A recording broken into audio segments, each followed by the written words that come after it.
adapt it. I know, right? Wouldn't that be cool? I can't do online stuff at my house, so I'd still be there. Well, why don't you go up and just speak where I would normally speak? You should just start saying, Faith, Hello. Keep talking. Hi. How are you doing today? You doing good? Okay. Yeah. Okay. So All right. how are you? Are you doing good? So we're talking about post Reformation today, and specifically post Reformation, all the way up to the 1800s. Okay, all the way up to the 1800s. I know that I'm like 10 minutes late, so just deal with it. So at this point, I'll give you guys some history, and we'll move on with it. Okay, but at this point, church has divided. A church divided. Oh no, into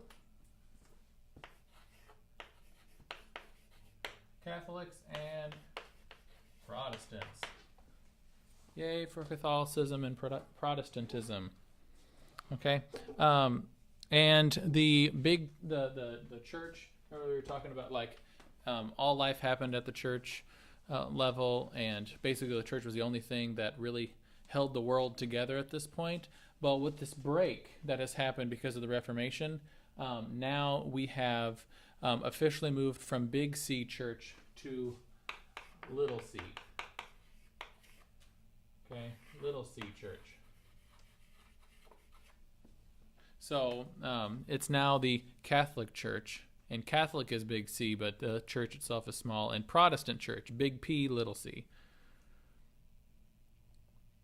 Okay, however, whereas the Catholic Church has basically remained fairly stable, the Protestant Church not so much so. So they've splintered into factions.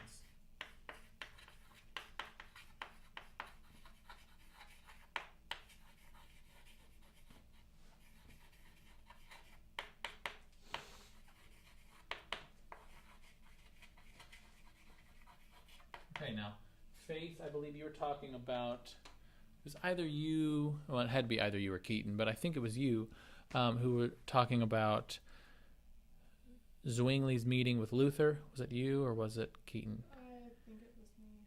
Okay. How they only agreed on like Basically one thing. Yeah. Yeah, basically that Jesus is Lord and that's all. Yeah. Okay, so we know that Zwinglianism and Lutheranism were split. Calvinism was another one, but they've got a whole bunch of different names, and they grew out of that. Now, what the schools affiliated with General Baptist grew out of a bunch of different things. But Zwingli, all of his followers, they took it to a little bit of a different extreme than Zwingli was willing to take it, and so they ended up branching off after he died, and he was like, guys, I don't think that's a good way to go, because he was still Catholic in his heart in comparison to what they were doing, and they are known as the group called the Anabaptists, but that's just all as an aside. So they've got a bunch of different names, a bunch of different factions, and they each have their own definition of worship.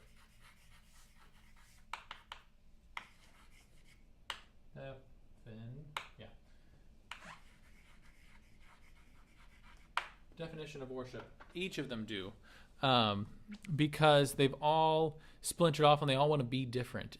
I've already asked this question earlier in the semester, and you all said you hadn't been part of a church split. The joke that I've heard is that basically if there's a new church in a small town, it's probably because they got mad at one of the other churches and they just split off and did something else. And so then they need to like feel different than that other one that they were a part of. And so they come up with like this whole new way of doing things and act like it's a brand new idea, whereas it's usually not. There was a couple of General Baptist churches. One of them was First General Baptist Church in Dexter, Missouri. And then across the street, a second General Baptist Church opened up called Second General Baptist Church of Dexter. And they like shared a parking lot. Okay? It was very weird. Now, the second Dexter II is now renamed Risen, I believe, and has more inertia going for it than First GB, as far as I know. But I mean, stories like that are the world over by this point, okay?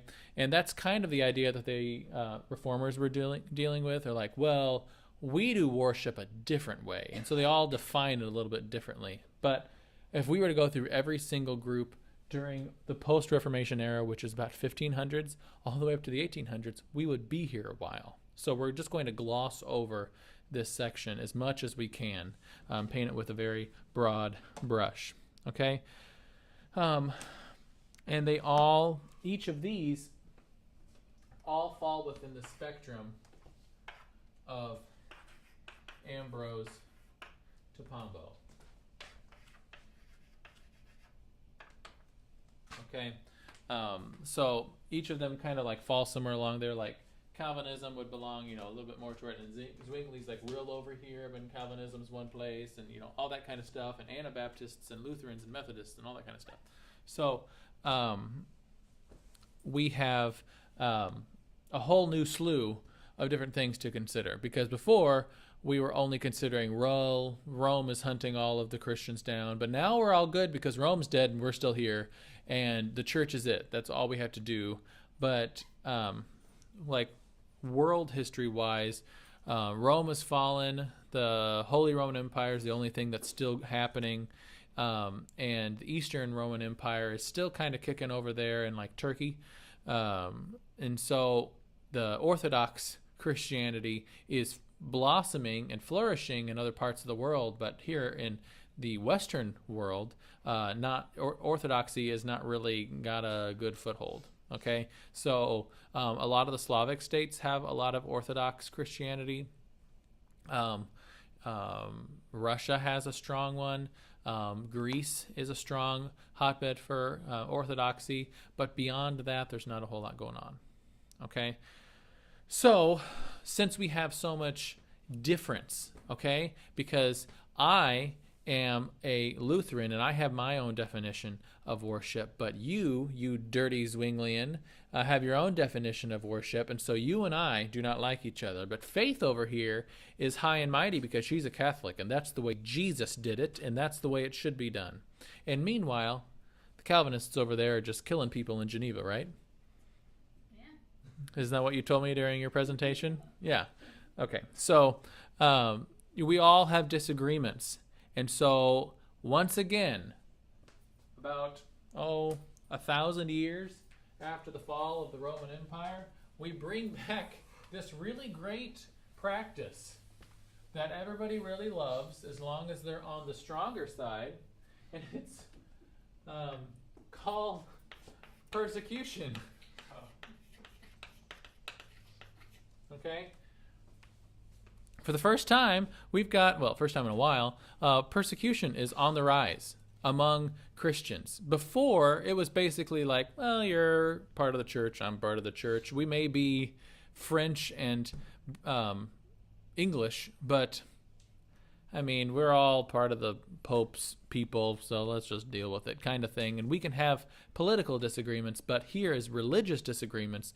They weren't hunting down other Catholics because they were Catholic. They were hunting them down because they're those dirty Germans or Scandinavians or something like that, and we were trying to settle their land.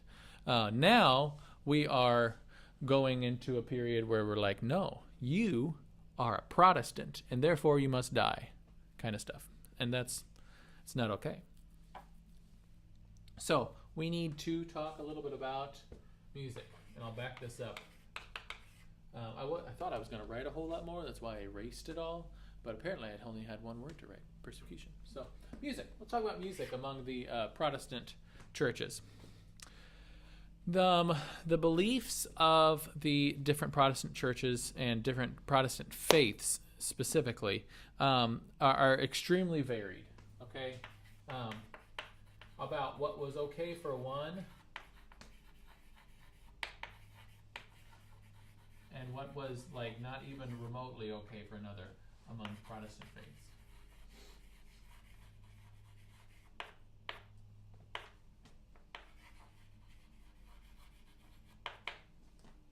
So, we also have the addition of the Catholic Church. Okay, so we've got extremely varied among Protestant faiths, and then we also have extremely varied even sometimes in the Catholic Church. But the best thing about this is that the congregation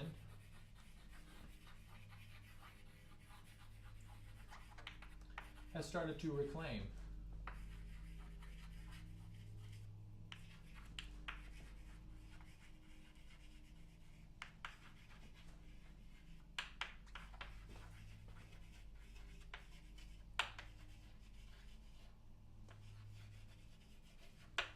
Okay, so the last question on the test, like we talked about, was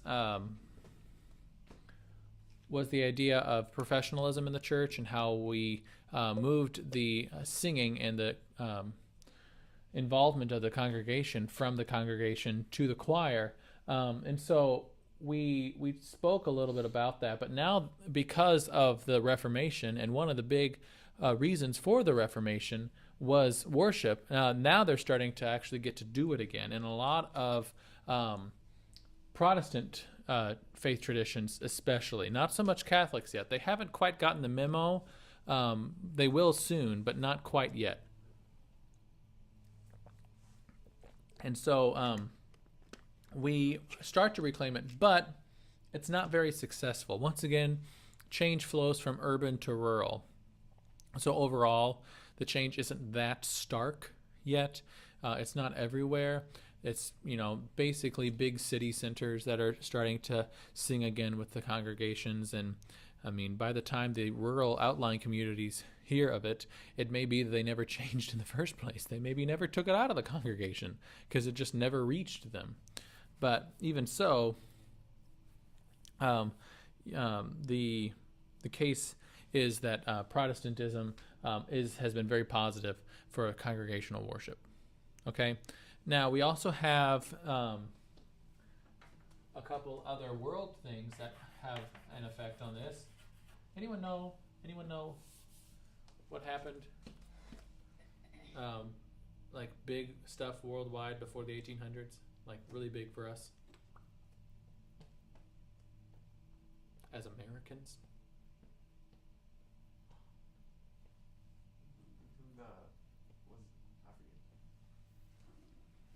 Anyone else want to try?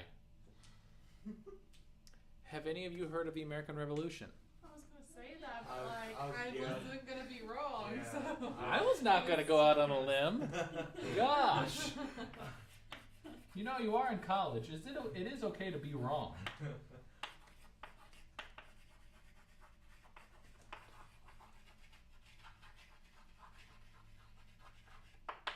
Okay, American and French Revolutions. Now, the French Revolution came a little bit later. It's 1790s, early 1800s themselves. But we revolted 1776 all the way up to the 1780s. And so this doesn't necessarily qualify as a major thing that's going on. And so since we have revolted, they have created this idea of starting over. Okay? They created this idea of starting over that has caused the overall church structure. I'm going to move over here so that the camera can maybe get a better shot of the board.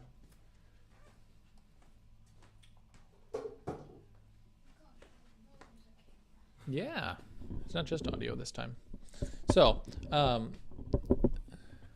there's a sense of starting over so that when we break down the ideas of what's going on in the church, how the congregation should act, how the priesthood should act, how different Christian lives should be lived, all of this, it's much more an air of do away with traditions, okay? Which is like everything the Catholic Church is against, because they're so entrenched in how it should be done, because we've always done it this way, that the idea of starting over with something is just like crazy. It's anathema to them. They don't do it. Okay, so the American and French revolutions has the normal, everyday, plebeian person saying, why do we do it that way? I don't like it that way. I can't understand Mass in Latin. I can't understand the service when it's done in Latin. I don't understand this music. Why don't we just do it in French? Why don't we just do it in English or German? Because I actually speak German. Why don't we just do our service in German? And so this whole idea of starting over was just worldwide, well, Western world wide, that they just like, I think we should just try again from the beginning. And so the political changes of what's going on in the world seeped very strongly into the religious world, to the fact that, or to the point that it made some enormous changes in music, in worship. Okay, so let's talk a little bit about American developments. Okay, by this point, the European order is just being cast off entirely, because especially here in the United States, we are real done with European imperialism. We're just like, get your crap out of our country, out of our continent, and let us do it our own way. And for better or worse, we fought off enough people to make that happen. And I think it's been for better. But politically and spiritually, we'll find out in just a second. So American developments. Overall, my stuff's way over here. American developments are heavily influenced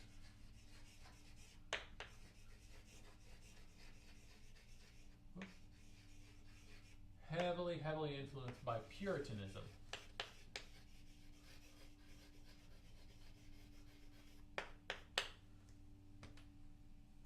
All right. Are any of you familiar with the story of Henry VIII? It's gonna be familiar when we talk about it, but Okay. just Anyone able to call it up? Henry VIII was this very good-looking English prince. Very, like, strongly built man. Not super tall, but he wasn't very short either. Had a large, like, barrel-like chest. Good-looking guy, very fit, liked to play a lot of tennis. Okay? So he gets married, as you do, and has this queen, and she bears him a son, and it dies. No, I think she bears a daughter. Well, that can't be, because he needs a son. So he petitions the Pope for an annulment, a divorce. And Pope says, no, we're Catholic. We don't do that. You can't kill her because that's a sin, but you can't divorce her because that's also a sin. So you need to stay married to her. And he says, no, I'm just going to do it my own way. And so up and leaves the Catholic Church and starts the Church of England, also known as the Anglican Church. And so gives himself, and just like sets himself up as his own pope, essentially, of the Church of England, and says, I now grant myself the ability to divorce this woman who apparently will not bear me a son. So gets rid of her.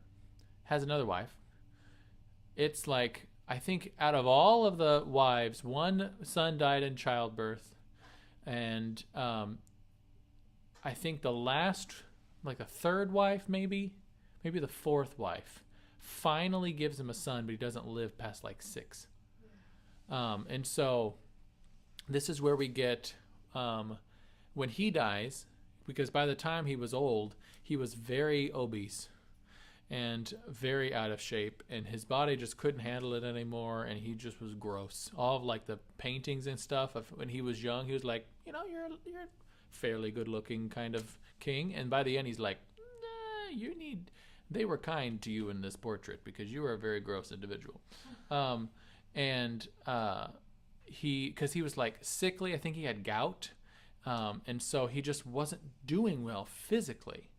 And so he died, and his daughters, because he couldn't have a son, took the throne. And so there began this whole period of disagreement because the daughter who took the throne first was named Mary, and she was Catholic. But remember, her dad started a whole new church and took the entire country with him out of the Catholic Church and took them into Protestantism. Well, that's a problem because this lady's Catholic. So she just says, you know what? All of you Protestant people are not allowed to live anymore. And so just starts killing Protestants left and right. Like basically the Queen of Hearts from Alice in Wonderland, just chopping off people's heads. And so it was like this whole big Protestant hunt in England, which is why she's been named Bloody Mary. Okay. But she has a sister, half-sister, named Elizabeth, who gets the throne after her because Mary gets sick and dies childless and so must go to her sister, who she does not like because her sister is Protestant and takes the country back into Protestantism. And so by this point, we have gone through so many periods of switching back and forth and who's hunting who and all this kind of stuff that it just becomes this very, very, very tense struggle in England. Okay. When the second sister takes over, is she as mean to the Protestants? No, Or she's to to the Catholics. No, I mean she moves the whole country to Protestantism, and from there on out, because Queen Elizabeth ruled for so stinking long, it was like 50 years or some ridiculous thing. And by the way, it is like if you hear in history Queen Elizabeth, it's the Queen Elizabeth, the first. I don't believe that it ever gets contested strongly again after that, because I'm pretty sure she rules all the way up until like the 1650s or 1700s or something like that. So it's fairly recent.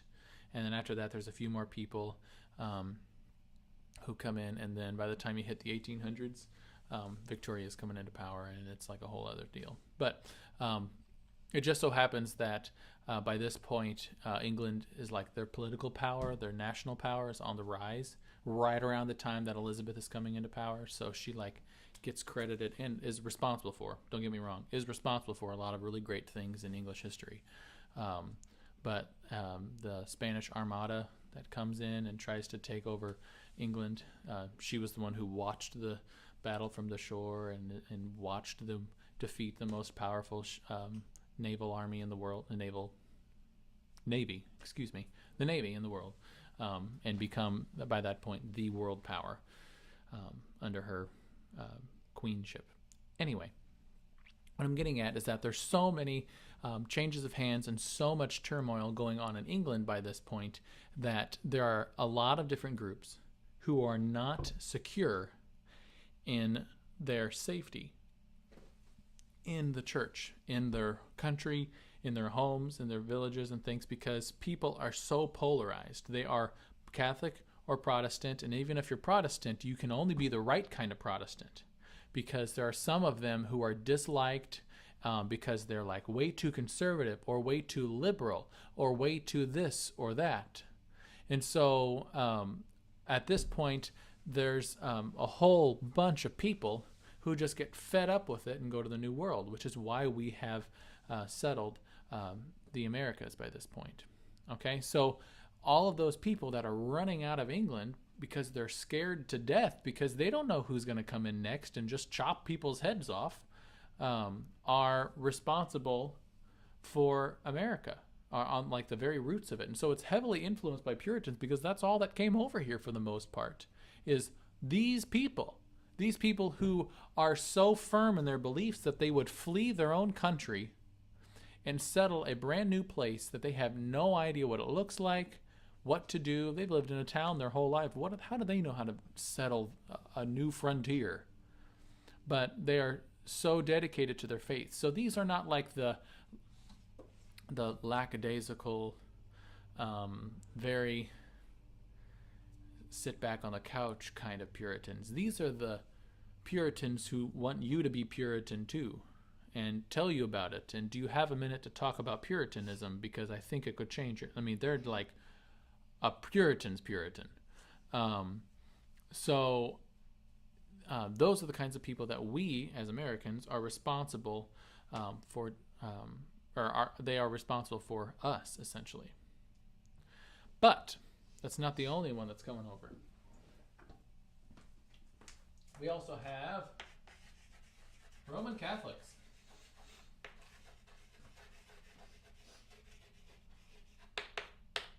All right? Because so far I've only talked about England. England is not the only one to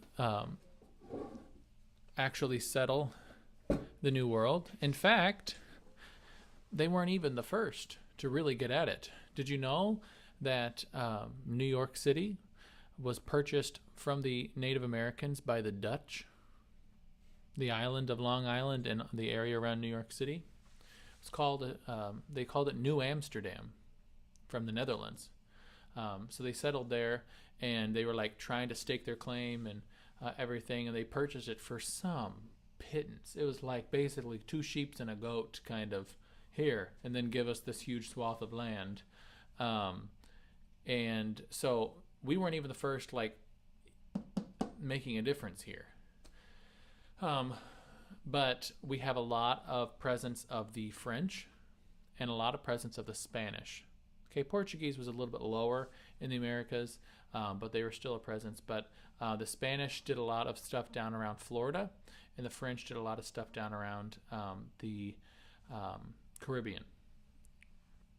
So these places, the Netherlands, France, Spain, those are Catholic countries. They did not have a Henry VIII to take them away from Catholicism, but rather they straight up were Catholic. In fact, during this time, they were like if you were going to climb the rungs of the church ladder, you were probably Spanish or French. And they had their own political struggles at the time, but for the most part, that's where this all was coming from. Okay, and since Spain was really close to Africa, they were really popular with the slave trade along with France, and so they could get there just a little bit quicker than English boats could. Okay, so they come over and then bring all their Roman Catholicism over there as well, and so it looked basically like it did in Europe. So you'll find a lot of Central American roots now are very, very, very Roman Catholic. And actually, a lot of places in Western Europe, Spain, France, they've become extremely liberal and have almost departed the idea of Roman Catholicism and left it behind for a very, very loose interpretation of Christianity. However, the stronghold, the really, really staunch Catholics in the world today are from Central America. That's Mexicans, it's Guatemalans, it's Panamanians, people from Panama.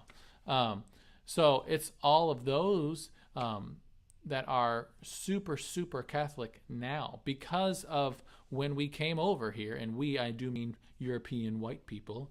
When we came over here, we just told them the way that it was and set up Roman Catholicism in Mexico and taught it to the Mayans and the Incans and the Aztecs and just did it. So today, Roman Catholicism is alive and well because of the influence of early explorers. It did not do what it did on the mainland here in North America. It did not do what it did in Europe. It's actually stayed pretty well constant down there. Okay. Now, we also have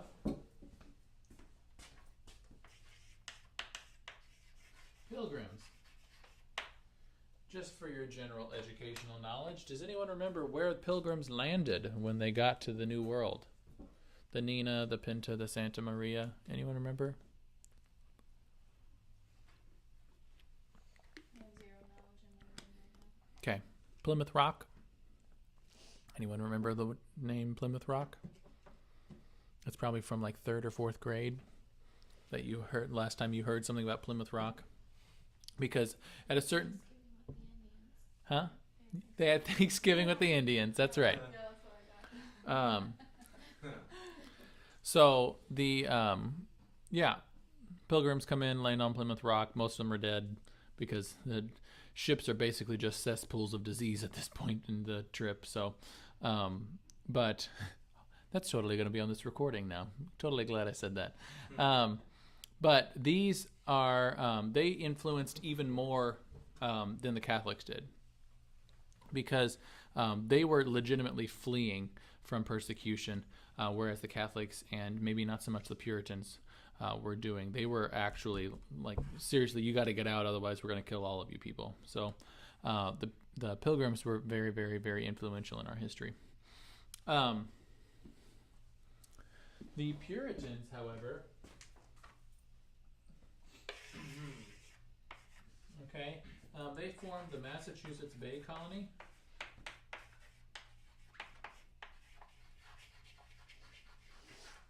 Which is fairly important as a stronghold of Puritanism in 1629. And I give you the year so that you can start to mark where we are in history, not so much that you can like, okay, in 1629 they did this. I'm not going to test you. I promise I will not test you guys on what year did the Massachusetts Bay Colony get founded by Puritanism. I won't do that to you, but 1629 they founded it. Now, does anyone remember when the New World was discovered? Columbus sailed the ocean blue in 1492. Okay, so it was founded, or it was discovered, and I put that in quotations because people already knew it was here. It was discovered by Western Europeans back in 1492. So it's been a hot minute since that has happened. It's been about 130 years. Okay, so we are well past that. It's more than enough time to have a really nice, strong foothold, but not so much time that they have had a lot of developmental setting up of the Americas. It's still very wild. Okay, so the Puritans, essentially, these are reformers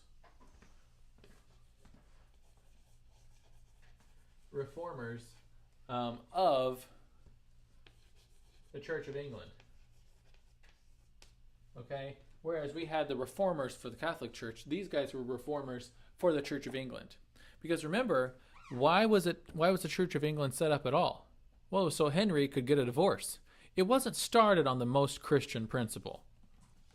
Okay, so when I'm talking about the idea of reforming the Church of England, it didn't have a great start. So they weren't well regarded because they were reformers of the reformers. So they were chased over here, essentially is what I'm getting at. And so they established this Massachusetts Bay Colony where they could all be Puritans together and do this whole thing up the way that they wanted to do it. They wanted to be Church of England people. They wanted to be Anglican. But they wanted to do it the way that they thought it should be done, which is, I mean, it's the same thing everywhere. You're going to find a reformer. They're thinking that their way is better and you should do it that way. And you are wrong if you do it the old way. So 1629, and this, since we're after Gutenberg built the printing press and was popularized, we now have them responsible for their own psalm book.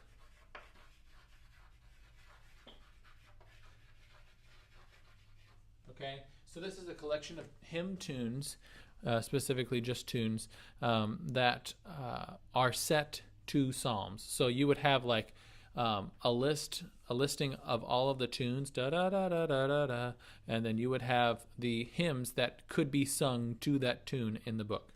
And so it was their own psalm book, and this became like the basis for a lot of different psalm books during this era. Okay, so we definitely find this coming back a lot, and because notice that the Puritans are the ones who do it, but the Pilgrims are the ones who make it a really big deal. Okay, I know I'm putting a lot of arrows here, but the Pilgrims are the ones who they tried to write their own, but it just didn't catch on, so they just said fine, and they just used the Bay Psalm book as well. All right, now I'm going to give you guys a couple of names, and I'm not assigning them to you as things you must know. You must like do a presentation on. I'm not giving them to you this way, but I want you to, on your own time, just do a Google search and just find these people and get familiar with them, because for hymns during like this period of history, I don't think I can underemphasize how important these two people are. They're extremely influential. So their names are, don't know why I started with that.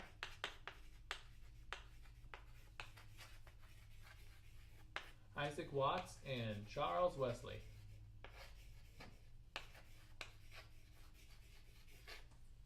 Have any of you heard of these two people? Sound familiar. Good, they should. Okay, you probably have seen their names in hymnals, like even today, as like this was written by Isaac Watts, Charles Wesley, that kind of thing. And Wesley is like the Wesleyan Church. It's that guy's brother. The two of them basically made the Wesleyan movement together. So familiarize yourself with those two guys. We'll continue on Wednesday because we have the lecture on Monday. Okay. See ya. Have a good weekend.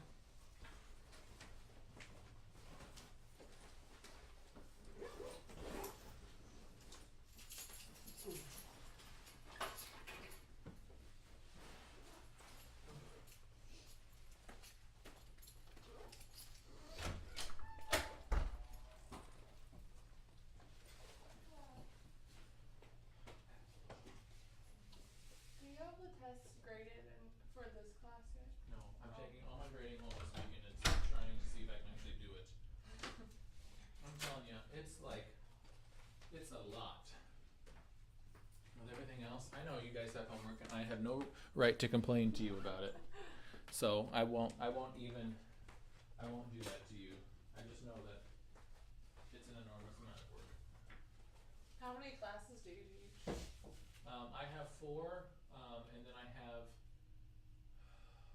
think I've got 12 piano students, so that's 6 hours a week, and then with, gotta teach and things like that I have to prepare for. And you also help out with choir. Do you count that as one of your classes or no? So that's another one, and then I've got great For command, sectionals for and the I've got guys. sectionals for the guys, and then yeah. I think you can have it right